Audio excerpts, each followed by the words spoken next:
वंदे मातरम। जय हिंद, जय भारत। गंगा यमुना कृष्णा कावेरी की जय हो।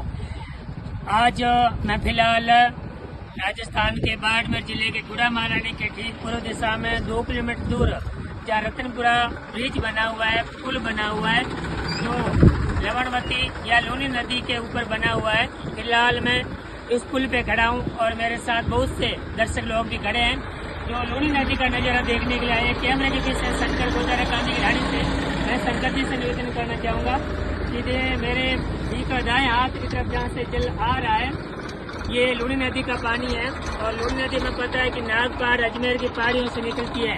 अजमेर, फिर ब्यावर, फिर नागौर, फिर भावी बिलाड़ा जहाँ आई माता का मंदिर है भावी बिलाड़ा, फिर जोधपुर ग्रामीण है। जोधपुर ग्रामीण से समदड़ी, समदड़ी में जहाँ एक और नदी के इसमें पानी मिलता है और समदड़ी से होती हुई फिर ये पचपदरा से बालोतरा, बालोतरा से भाटाड़ा, खड्डाला होती हुई ये गुड़ा महारानी की ओर ये नदी पहुंचती है। इसे मरु गंगा के नाम से भी जाना जाता है। और जहाँ तक हमारे इलाके की बात है, ये लूनी नदी हमारे लिए खुशखबरी लेके आती है। आइए एक भाषा की जुबानी को सुनते हैं। भाषा का नाम है जो भारतीय संस्कृति के परिचायक है, जिनके माथे पे पगड़ी है और बिल्कुल राजस्थान की संस्कृति को संजय ढोल वस्त्रधारी है, धर्माराम जी गोदारा। उनसे हम थोड़ा सा इस जानकारी को आगे बढ़ाने के लिए निवेदन करना चाहेंगे कि लूनी नदी से हमारे इलाके में किस प्रकार की खुशखबरी आई है, ये नदी किस तरह से खुशखबरी हमारे लिए लेके आई। यहाँ धर्माराम जी, नदी आमने तो 100 गाँव में फायदो किया है। 100 गाँवों को फायदा। हाँ, क्योंकि पानी है खारा जी।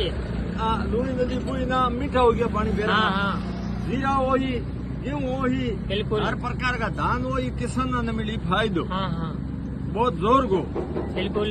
खेत रिलिया धके आगे थे घना गाँव है उन्हें धके थे हुरस अंदर खारवी हूतड़ी। हाँ, हूतड़ी बुआतरा भाई हकरियार घना गाँव में बिल्कुल ठीक है। है तो सुबह जो की नहीं की वहाँ पानी पियो है बिल्कुल।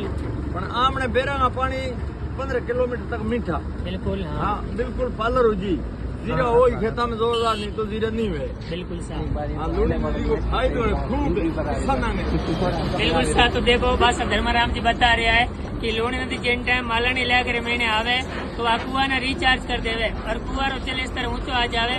नदी के दोनों किनारे जो भी गाँव है बस्तियां कुआ, हजारों की तादाद में कुआ है। हर किसान लोग आने वाले 2-3 वर्ष में आराम खेती करी, पानी की कमी नहीं आवेला। बहुत ही खुशखबरी है। और जहाँ तक नुकसान की बात है, हाँ ठीक है, थोड़ी आगे साचोरी नेड़ी इलाके में जाते जाते थोड़ा बहुत तबाही भी मचाती है और आगे इसका पानी कच्छ की खाड़ी में सांचौर जिले से होता हुआ चला जाता है। तो कुल मिलाकर के हमारे इलाके के लिए ये जो लूनी नदी बिल्कुल खुशखबरी लेके आती है, रामबाण साबित होती है।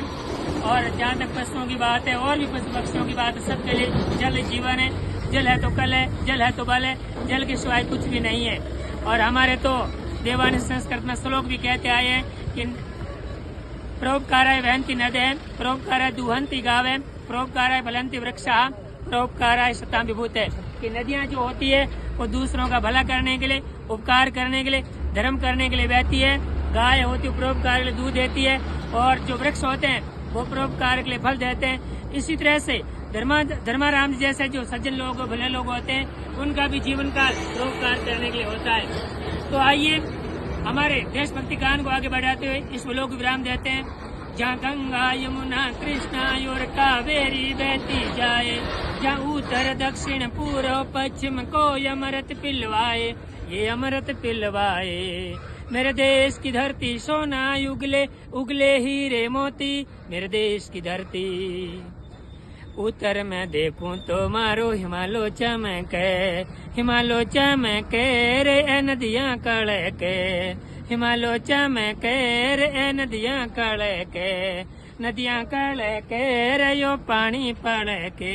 माने जग में प्राणा सु प्यारो भारत लागे, भारत लागे रे यो देसड़लो लागे। बोले गंगा यमुना कृष्णा कावेरी की, लूनी नदी की, धरती माता की। वंदे मातरम। जय हिंद, जय भारत। ओ फोटो ले रो बीट बजाए पानी